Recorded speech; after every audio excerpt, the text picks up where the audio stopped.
Hello, guys. How are you doing today? Welcome to the show. Big welcome to the show. Now, listen. Today is Tuesday, October 30th, 2018. We're going to jump right into this episode. So let's get the charts open right here, and let's take a look at our first story. What's happening right now in Europe? This Italian thing, I call it Italian thing. It's actually more than an Italian thing. It's a German thing. It's an Italian thing. It's a French thing. It's these economies in the pigs nations. They call them pigs nations. They're slowly. The Eurozone is in a very slow motion breaking apart. And this is not going to end anytime soon. So in this article, it says the Eurozone GDP, that's the gross domestic product, slows to just 0.2%. Now, these numbers you have to understand. The government fudges these numbers, not just in the United States, but in almost every country on earth. They fudge these numbers. Like the Chinese right now are saying, we got 6.5% or whatever. When the real truth is you can drop about 4 percentage points off of that. So the Chinese are probably really looking at about 2% growth, right, in reality. These fantasy numbers that they have. So if the Eurozone GDP says 0.2%, which is 1/5 of 1% or whatever, in actuality it's probably negative growth, about 2%. That's in real reality, right? And it's getting worse. See, they say don't expect it to get much better. Now, here's the thing. Mario Draghi's out there, right? And Mario Draghi is trying to push the narrative that this European economy is booming. Oh, it's booming.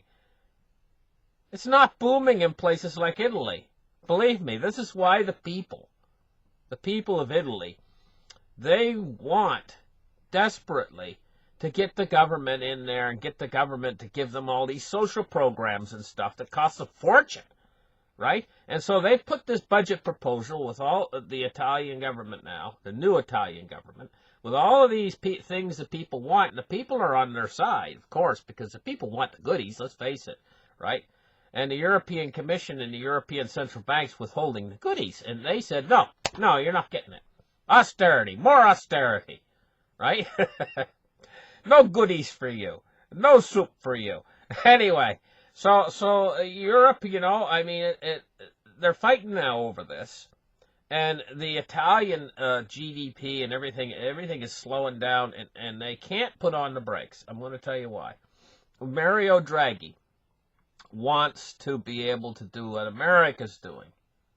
In fact, he has to be able to tighten like America's doing. He can't keep the loose monetary policy going. In the meanwhile, the GDP and everything is starting to slow down in these European countries faster than America, but they have to continue tightening just like America's continuing, because if they don't, the currencies are connected, and this is what affects the U.S. dollar index, is these connections. So this is a connection right here that's being torn apart.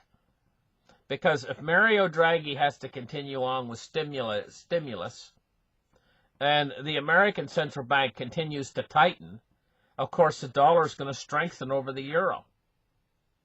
The euro is going to get much weaker.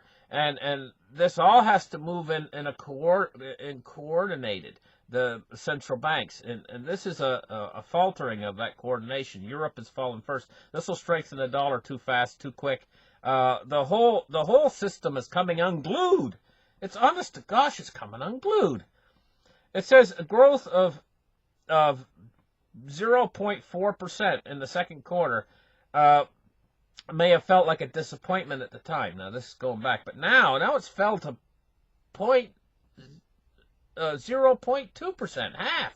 The growth has basically from the second quarter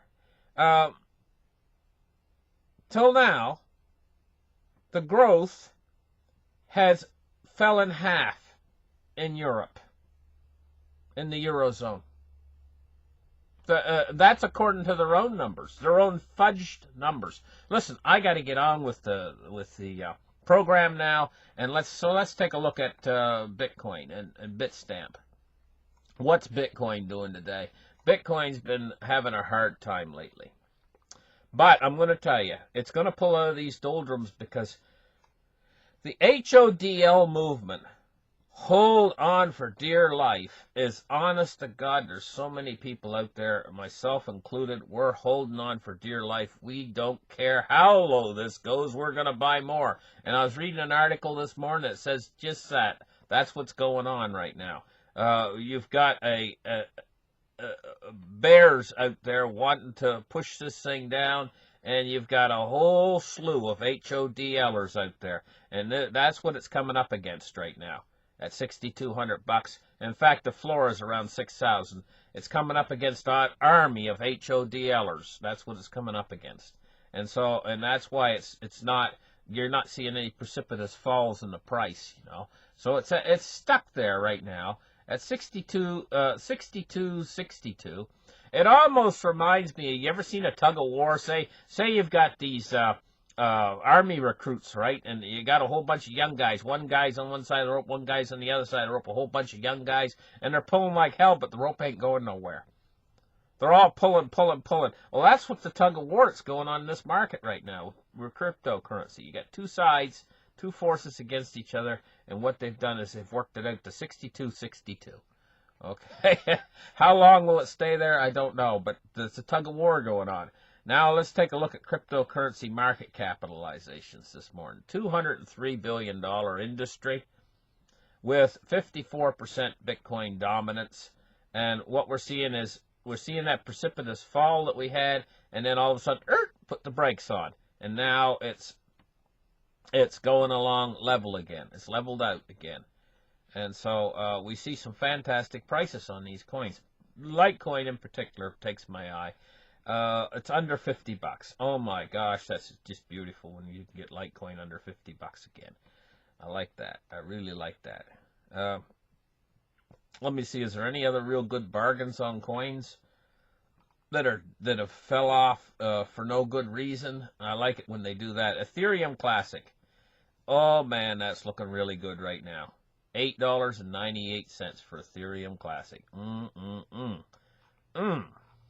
Okay, now let's take a look at the silver price today and see what's going on. Silver price, you know, I talk about the bargain right now. Silver's a fantastic bargain at $14.47.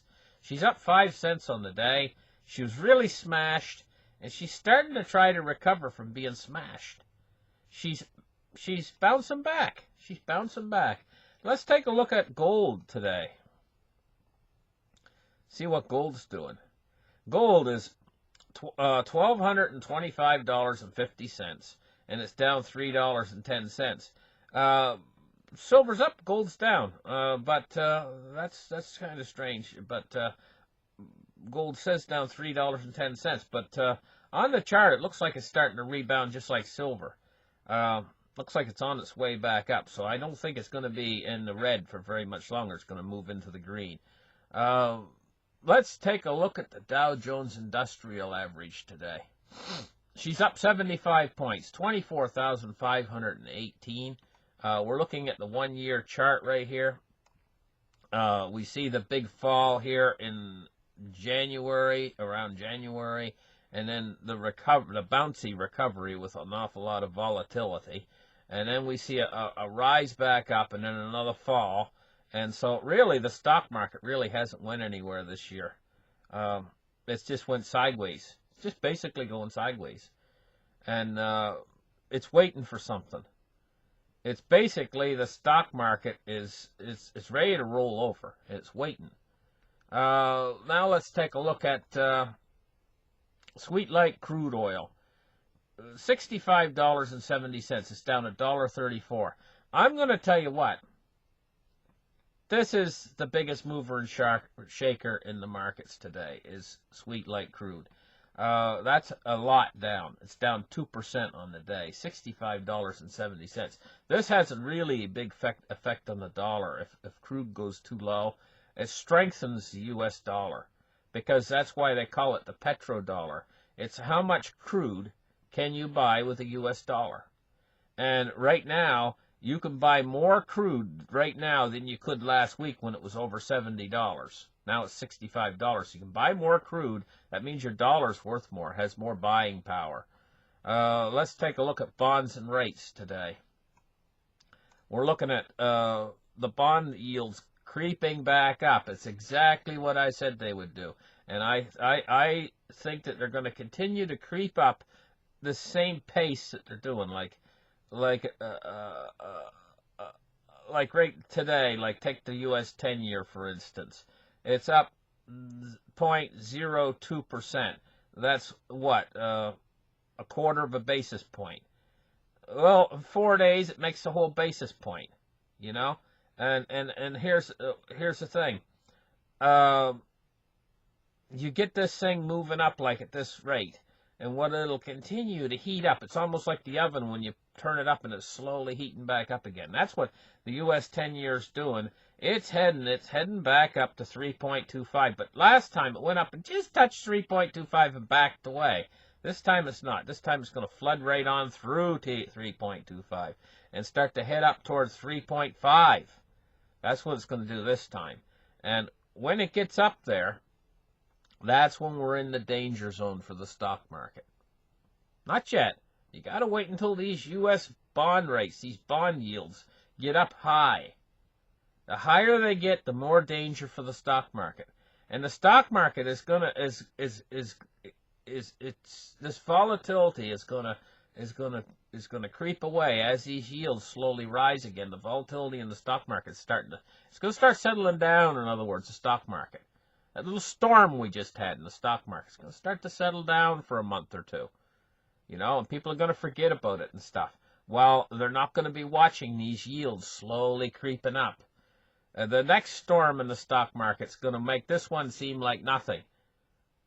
The next one's going to be the big one, I think. And that's the one that we're going to see the real fear start to enter into these markets. Now let's take a look at the U.S. dollar index today. 96.75. She's riding high, and she's getting up close to 97. 97 is the mark where some of these countries are going to have a hard time paying back their dollar-related loans. You know, and what we're in the emerging markets. I mean, the emerging markets are going to have a hard time when the dollar gets over 70. I mean, over 96. 97. Sorry. When the dollar gets over 97 in the U.S. dollar index, it's getting up close to 97. Okay, thank you guys for listening to this market report on this Tuesday, and we will catch you again. Bye-bye.